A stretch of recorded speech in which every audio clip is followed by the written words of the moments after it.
Akwaba kese be ba Adom TV so Adom TV so be dwonwuma die so dia wo kan si ho sempa esa kana no pa so ja me din Enoch kwasi walanyo wala sagudi catch ba ko pe the only nomenclature of professor's degree in sports the Al Regina Wallace the nation's presenter and mesin kunya na me kono kwanten kodin sama do esa kana no pa so biom e wo Ghana gudim eja ka kire abusuafo namfofo oyere oma wo fasefo nananom ukrum no mprafo nyina so bia meta TV na chese say prof aba ye de nkomode de wo Ghana gudim na etime se ja nwumakun emiensa omna bom skadwe temeri dwumedi ebro game park games edid the eagerly anticipated pick one game no na etime ba arrival with the bank bomodi ada so do between sa gym utwa numbers na from 1 to 36 we between stake na we get ready for air cash mesrew fisa break ko de obetwe twa 1 Ghana series an kopem 350 Ghana series na we di 26 times to stake no bomodi so do be game park games mu star 946 hash star 946 hash all networks na wet media to na so ko gameparkgames.com obetimi so etimi enyam achiri kwan Adom TV so anopa bese no nkron na face so we kataban so premtobre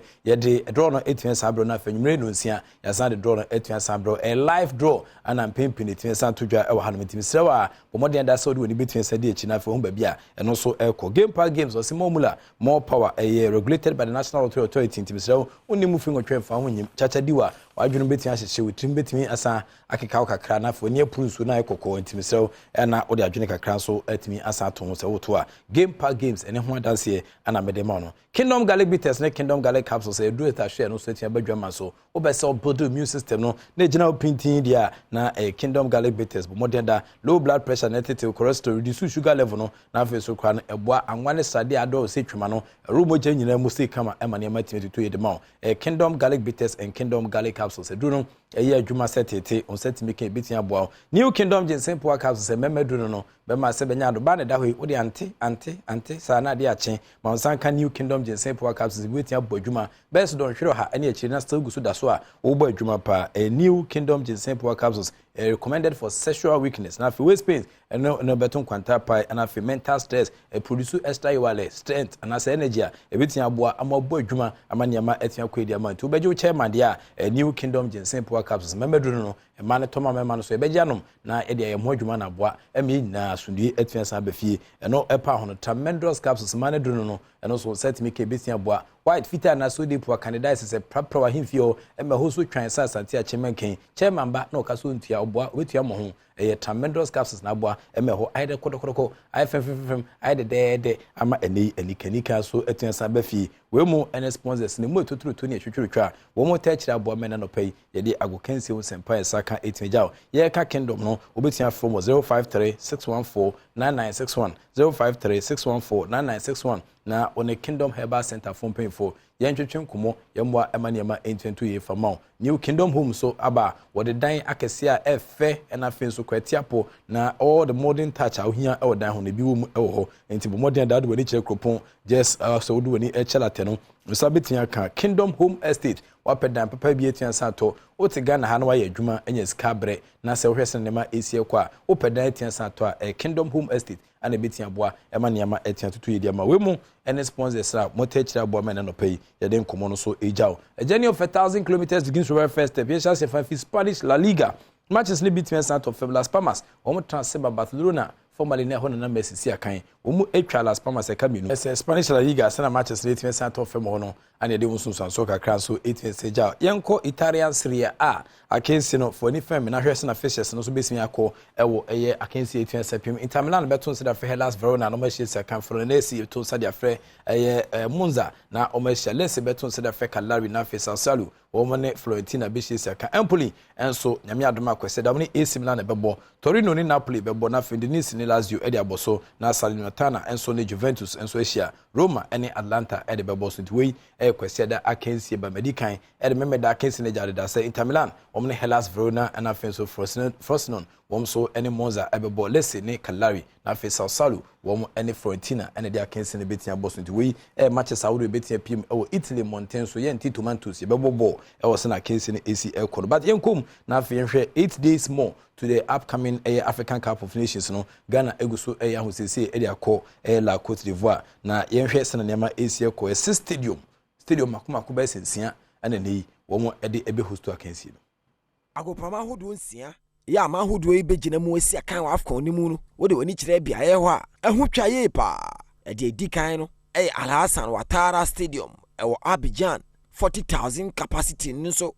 ɛno yɛ Stade du Palais ɛwɔ Boaké. Hofé-Boigny Stadium ɛwɔ Abidjan 50,000 capacity. Charles Bani Stadium nso ɛwɔ Yamoussoukro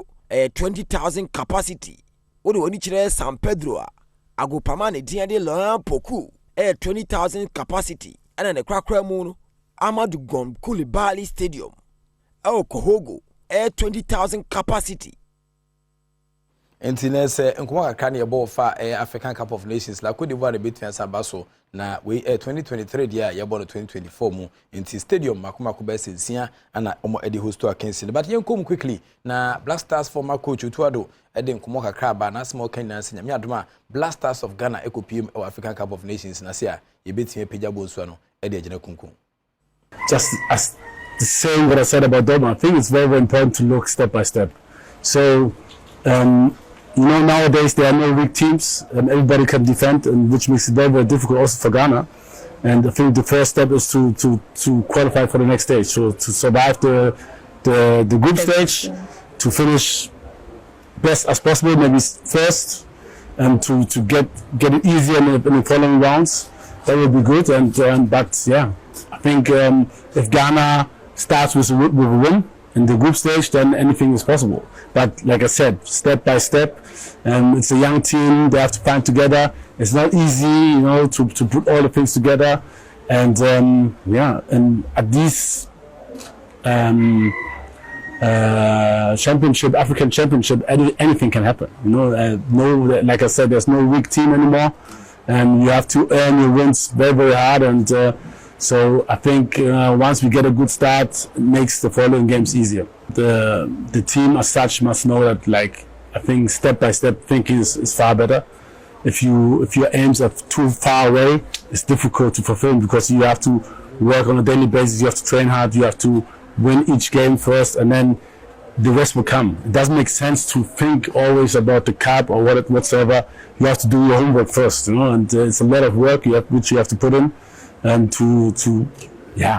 survive the group stage, then to go into the next following rounds, and then at the end to win. It's so much work, and it's also a lot of mentality, right thinking, you know, in every moment. And even if you win, you have to know that you have to work harder to maintain this level. So my advice really is just to think from game to game, and not also for the spectators, which I can really understand, but they shouldn't think too far, you know. And so each game has its own character, each game has its own difficulty. And Ghana qualify under the tutelage of Coach Utuado, former Black Stars coach, or the draw one de Ghana they qualify wa Kensin when you biana or shada be but any or homijim and operated Senya Duma Ghana. It beats me Akupija Frank Canadian Kunko. Shadowsman say Ghana group no, your group B, Mozambique for Egypt, and Africa, Ved Islands for, and so her Omne ne Equa case in the court in time so